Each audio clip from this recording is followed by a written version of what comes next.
And let's move to something that's more forward-looking, which is the leading economic indicators, the LEI, the index. And what we have here, speaking of models that aren't perfect, is a model that worked really, really well historically until the last 18 months or so, when it actually was signaling recession, a recession that we either have not gotten or are not going to get. And what we're seeing here is that we're on the right track, at least from some of these leading economic indicators.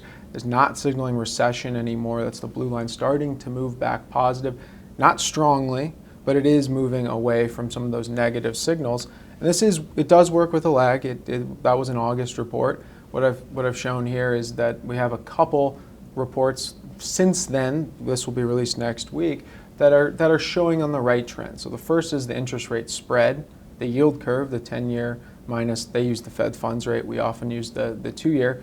Well, the Fed funds rate just came down 50 basis points. That's going to be a less inverted yield curve. We're starting to move towards a positive yield curve. That will improve. We have many consumer reports and sentiment indicators since then that are showing a positive move higher. That one's probably the strange one because you get a lot of volatility around the election. Right? No matter what happens, a big group of people are not going to be happy, and therefore their sentiment reports will get a little weaker.